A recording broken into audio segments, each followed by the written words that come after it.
Zinc पिकाला उपलब्ध का होत नाही? झिंक हे एक सूक्ष्म अन्नद्रव्य असून हे अत्यंत अल्प प्रमाणात आपल्या पिकाला लागत असते, पण याच्या कमतरतेमुळे आपल्या उत्पादनात जवळपास 8 ते 10% घट होत असते। जरी हे कमी लागत असलं, जसं मीठ आपल्या जेवणामध्ये खूप कमी लागतं, पण आपल्या जेवणाची जर मीठ नसेल तर चव बिघडते। त्याच पद्धतीने आपल्या शेतामध्ये जर झिंकचं प्रमाण नसेल तर आपल्या उत्पादनात 100% घट होऊ शकतो।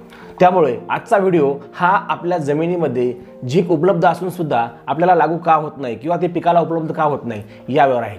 मित्रांनो, चॅनलवर नवीन असाल तर चॅनलला सबस्क्राइब करायला विसरू नका, कारण शेतीविषयक योग्य माहिती आणि उत्कृष्ट माहिती तुमच्यापर्यंत पोहोचणारं हे चॅनल आहे। आपल्या जमिनीमध्ये झिंक असून सुद्धा ते उपलब्ध का होत नाही, त्याचं पहिलं कारण असं आहे की सिंगल सुपर फॉस्फेट आणि DAP या खताचा अतिवापर। मित्रांनो, SSP असेल किंवा DAP असेल, या खतामध्ये फॉस्फरसचं प्रमाण जास्त असतं आणि फॉस्फरस हा झिंकला निष्क्रिय करत असतो आणि त्यामुळे काय होतं की जमिनीमध्ये झिंक पडून राहतं, पण ते पिकाला उपलब्ध होत नाही। कारण फॉस्फरस जर जमिनीत जास्त झाला तर झिंक दाबला जातो आणि झिंक दाबल्यामुळे झिंक पिकाला उपलब्ध होत नाही। DAP आणि झिंक आपण जर पाण्यामध्ये एकत्र केले तर ते दह्यासारखं फाटते। याचं कारण असं की DAP आणि झिंक हे एकमेकांसोबत रासायनिक अभिक्रिया करतात आणि दुसरा पदार्थ तयार करतात। त्यामुळे जेव्हा आपण DAP सोबत किंवा फॉस्फरस सोबत जेव्हा झिंक वापरतो तेव्हा ते एकमेकाला निष्क्रिय बनवत असतात। त्यामुळे जमिनीत उपलब्ध असलेला झिंक आपल्याला पिकाला लागू होत नाही। की झिंक पिकाला लागू होत नाही त्याचं दुसरं कारण असं आहे की जमिनीचा सेंद्रिय कर्ब कमी होत चाललेला आहे। दिवसेंदिवस आपण रासायनिक खताचा अतिवापर करत आहोत आणि त्यामुळं जमिनीचं कार्बन कमी होत चाललेलं आहे आणि जमिनीमध्ये सेंद्रिय पदार्थ कमी असल्यामुळे जमिनीमध्ये असलेला झिंक उचलण्यासाठी चिलेटेडची गरज असते आणि ते चिलेटेड कमी होतात। त्यामुळं आपल्या जमिनीमध्ये असलेला झिंक पिकाला उपलब्ध होत नाही।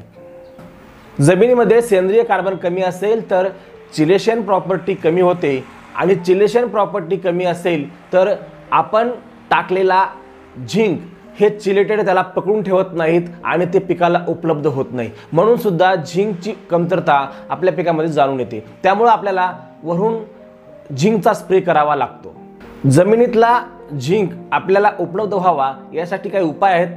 तो पहिला उपाय म्हणजे आपण शेणखताचा वापर जास्तीत जास्त आपल्या शेतामध्ये करायला पाहिजे।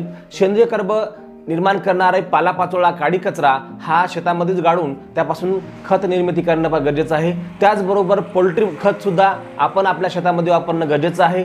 त्याचबरोबर गांडूळ खत सुद्धा आपल्या शेतामध्ये टाकणं गरजेचं आहे, ज्यामुळे आपला सेंद्रिय कर्ब वाढतो आणि चिलेशन प्रॉपर्टी वाढत जाते। झिंक उपलब्ध न होण्याचं तिसरं कारण म्हणजे जमिनीचा pH।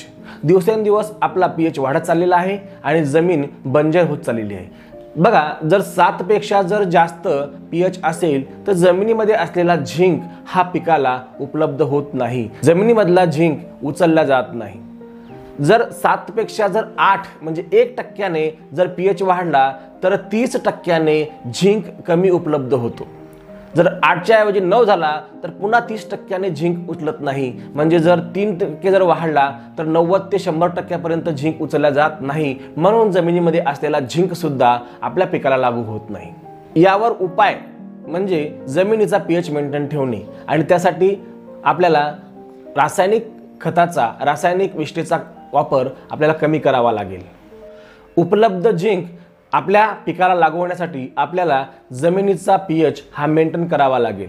चौथं कारण असं आहे की आपण गहू आणि भात पिके वारंवार त्याच शेतामध्ये घेत राहिलो तर त्या शेतामध्ये आपले जे गहू पीक आहे हे जास्त झिंक उचलतात आणि झिंकची कमतरता त्या ठिकाणी दिसून येते। म्हणून जेव्हा आपण त्या शेतामध्ये दुसरं कोणतं पीक घेतो त्या पिकावर आपल्याला झिंकची कमतरता दिसून येते। पाचवं कारण आहे की रेताड जमीन किंवा मुरमाड जमीन। ज्या जमिनीमध्ये रेती आहे, मुरमाड आहे, जी जमीन एकदम माळाची आहे, अशा जमिनीमध्ये झिंकचं प्रमाण अत्यंत अल्प प्रमाणात असतं। अशा वेळी सुद्धा आपल्याला झिंक उपलब्ध होत नाही।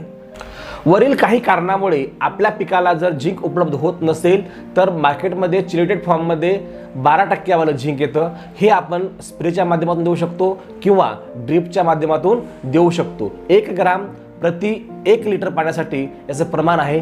तुम्ही झिंकच्या कमतरता तुम्हाला दिसून आली तर नक्कीच मित्रांनो आपण झिंकचा स्प्रे करायला पाहिजेत. झिंकबद्दल मी डेडिकेटेड व्हिडिओ बनवलेला आहे, तुम्ही चॅनलला जाऊन पाहू शकता. त्यामध्ये झिंकबद्दल आणखी अधिक माहिती मी दिलेली आहे. मित्रांनो, हा व्हिडिओ तुम्हाला कसा वाटला नक्कीच कॉमेंट्स करून कळवा. So thank you. Wish you wealth.